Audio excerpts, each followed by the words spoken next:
Pakistan stock data channel में खुशामदीद। Surf के shares में इन्वेस्टमेंट के लिए हमने जो मुख्तलिफ वीडियोस बनाई, ये इस सीरीज़ की आखिरी वीडियो है। जैसा कि आप सब लोग जानते हैं कि सर्फ के राइट्स शेयर्स बनकर मार्केट में आ चुके हैं और हमारी ख़रीद 13 रुपये से भी नीचे ट्रेड कर रहे हैं। कोई शेयर किस कीमत तक नीचे या ऊपर चला जाए, ये एक गैब की खबर है और इस बारे में 100% अंदाज़ा कोई नहीं लगा सकता। लेकिन मैं अपनी पिछली वीडियोस में ये बता चुका था कि अगर ये शेयर 10 रुपये तक चला जाए तब भी मैं परेशान नहीं होऊंगा, क्योंकि लॉन्ग टर्म के लिए आप जब किसी शेयर में इन्वेस्टमेंट करते हैं तो शेयर की कीमत नीचे हो जाने से घबराना नहीं चाहिए, ख़ुसूसन अगर आपको इसके ऊपर जाने की काफ़ी उम्मीद हो। 15 अक्टूबर को 10 रुपये 35 पैसे का लो भी लगाया इसने। पिछले कुछ अरसे में स्टॉक मार्केट को प्लेयर्स ने बहुत ज़्यादा गिराया ताकि वो शेयर्स सस्ते खरीद सकें। कोई मार्केट गिरने की कुछ भी वजह बताए, लेकिन हमें तो यही समझ आता है। बहुत से शेयर्स की कीमत बहुत कम हो गई और सर्फ भी इन्हीं में से एक था। इसलिए मुझे उम्मीद है कि जब मार्केट अप ट्रेंड में वापस आ जाए तो इस शेयर में भी बेहतरी वापस आएगी। खैर, मैं इस शेयर के बारे में कुछ और बातें बता दूं जिनसे मेरी तसल्ली तो हो गई, शायद आपकी भी हो जाए। इन्होंने राइट शेयर्स सब्सक्रिप्शन की तफसील PSX की वेबसाइट पर दी, जिसके मुताबिक इनके कुल राइट्स थे 234 मिलियन। इनमें से 34 मिलियन यानी 15% डायरेक्टर्स और कंपनी स्पॉन्सर्स के पास हैं। जैसे गनी ग्लोबल कंपनी ने प्लान के मुताबिक सर्फ के शेयर्स सब्सक्राइब किए होंगे। 132 मिलियन यानी 56% शेयर्स अवामी सरमायाकारों ने सब्सक्राइब किए। लेकिन ज़रूरी बात यह है कि 68 मिलियन यानी 29% शेयर्स अवामी सरमायाकारों ने सब्सक्राइब किए ही नहीं। मतलब ये वो लोग हैं जिन्होंने राइट्स खरीदे तो थे, लेकिन शेयर्स सब्सक्राइब नहीं किए। शायद उन्होंने इस शेयर को अच्छी इन्वेस्टमेंट नहीं समझा। लोगों ने इसे क्यों अच्छा नहीं समझा? मुझे इसकी ये वजह लगती है कि शायद ही कोई ब्रोकर या यूट्यूब का टेक्निकल एनालिस्ट हो जिसने हमारी तरह सर्फ को लॉन्ग टर्म के लिए अच्छा शेयर कहा। बल्कि मैं खुद कई लोगों की वीडियो देख चुका हूँ जो कहते हैं कि सर्फ से दूर ही रहें। शायद इन्हीं यूट्यूब एनालिस्ट के डराने की वजह से बहुत से आम लोगों ने इस शेयर के राइट्स खरीद कर भी उन्हें सब्सक्राइब नहीं किया।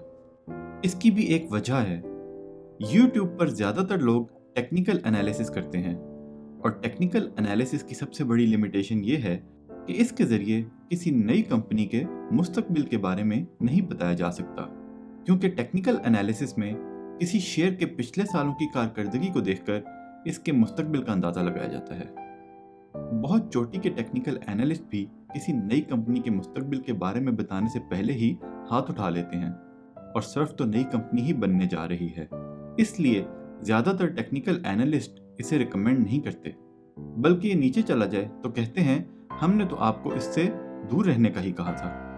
खैर, टेक्निकल एनालिसिस की लिमिटेशंस पर हम फिर किसी वक्त तफसील में बात करेंगे। जायजे पर वापस आएं तो बात ये चल रही थी कि सर्फ के 29% राइट्स आम सरमायाकारों ने इन्वेस्ट ही नहीं किए, और ये बहुत बड़ा नंबर है। अब आप सोच रहे होंगे कि इन 29% राइट शेयर्स का आखिर होगा क्या, और अगर सर्फ कंपनी को ये पैसे पूरे ना मिले तो वो अपने बिजनेस प्लान पर कैसे चलेगी?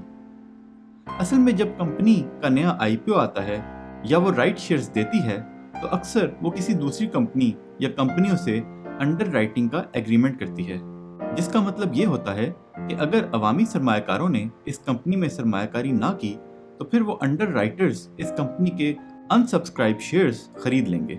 लेकिन अगर कोई दूसरी कंपनी या दूसरा बड़ा इन्वेस्टर वो अनसब्सक्राइब शेयर्स खरीदना चाहे तो भी कंपनी का बोर्ड ये फैसला कर सकता है कि अंडर राइटर से पहले वो किसी को भी ये शेयर्स खरीदने की दावत दें, और सर्फ में भी ऐसा ही हुआ। सर्फ के बोर्ड की अप्रूवल के बाद इस 29% में से तकरीबन 20% तो गनी ग्रुप की मुख्तलिफ कंपनियों ने ही इन्वेस्टमेंट की और बाकी 9% दूसरे बड़े सरमायाकारों ने पैसा लगाया। वैसे अजब अरेंजमेंट है। सर्फ ने गनी केमिकल में इन्वेस्टमेंट करना है और गनी केमिकल सर्फ में इन्वेस्टमेंट कर चुकी है। अंग्रेजी की कहावत है you scratch my back and I scratch yours. मतलब तू मेरा काम बना, मैं तेरा काम बनाऊं, जो मर्जी कर लो पाई सानू की। अब जो चीज हमारे समझने वाली है वो देखते हैं। ये 29% शेयर्स स्पॉन्सर्स या बड़े इन्वेस्टर्स ने खरीदे, तो डायरेक्टर्स और स्पॉन्सर्स की मद में हम बड़े सरमायाकारों को भी शामिल कर लें तो इन सब की सर्फ में होल्डिंग हो गई 44% और आम आवाम की 56%। अब एक और बात देखें, राइट्स शेयर्स में कन्वर्ट होकर जब मार्केट में आए तो शेयर नीचे आने लगा और 15 अक्टूबर को इसमें 34 मिलियन शेयर्स का कारोबार हुआ। शेयर रोज नीचे आ रहा था तो ज्यादातर आम सरमायाकारों ने ही इसमें से माल बेचा होगा। मेरा ख्याल है कि 34 मिलियन शेयर्स आम सरमायाकारों ने नहीं खरीदे बल्कि बड़े सरमायाकारों ने खरीदे। तो इस अंदाजे के मुताबिक डायरेक्टर्स, स्पॉन्सर्स और बड़े सरमायाकारों के पास सर्फ के शेयर्स की 58% होल्डिंग हो गई। तो फिर यही अंदाजा लगाना पड़ेगा कि आहिस्ता आहिस्ता इस शेयर में आम सरमायाकारों की कमी हो रही है। ये परसेंटेजेस अंदाजन हैं, थोड़ी बहुत कमी बेशी हो सकती है। स्टॉक मार्केट को समझने वाले पुराने लोग कहते हैं कि कोई शेयर तब चलता है जब 80% से ज्यादा सरमायाकारी उसमें बड़े प्लेयर्स की हो, और आहिस्ता आहिस्ता सर्फ का शेयर बड़े प्लेयर्स के हाथों में आ रहा है। लेकिन फिर भी शेयर को चलाना कब है ये बड़े प्लेयर्स की मर्जी ही होती है। वो चाहें तो एक साल भी इसको नीचे के रेट पर रखें, क्योंकि वो जानते हैं अगर वो इसे ऊपर लेकर जाना चाहें तो ये चंद दिनों की बात होती है। ज्यादा होल्डिंग इनके पास हो तो रोज अपर लॉक पर रखें, फिर किसी को खरीदने का मौका नहीं मिलेगा। खैर, ये भी हो सकता है कि वो इसे यहां से कुछ और गिराएं या इसी रेट पर रखें ताकि बाकी लोग भी तंग आकर या घबरा कर इसे बेच दें और फिर बड़े प्लेयर्स आराम से इसको ऊपर ले जा सकें। लेकिन दोबारा बताते चलें, ये वो एक हफ्ते में भी कर सकते हैं, महीने में भी, और चाहें तो साल बाद करें। इसलिए मैं इस शेयर को लेकर परेशान नहीं, क्योंकि मैंने इसको लिया ही लॉन्ग टर्म के लिए था। खैर, अगर आप इस शेयर को लेकर रखें और ये शेयर ऊपर जाना शुरू हो जाए तो ये फैसला आपने करना है कि आपने इसे कहां बेचना है। मेरे मुताबिक ये 15 अक्टूबर के रेट से डबल तो होना ही चाहिए, चाहे ऐसा 1.5 हफ्ते में हो, 1.5 महीने में या 1.5 साल में। और अगर 1.5 साल में भी आपकी इन्वेस्टमेंट डबल हो जाती है तो आपको और क्या चाहिए। ये कोई बाय या सेल कॉल नहीं, ना ही कोई टारगेट प्राइस है। आप ये समझ लें कि मैं इस शेयर को खुद की इन्वेस्टमेंट के लिए जैसा समझता हूँ वही तज्जिए की सूरत में आपके सामने रख दिया।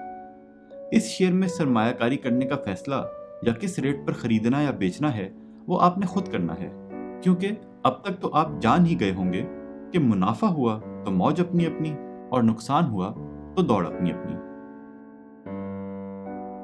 अल्लाह के हवाले।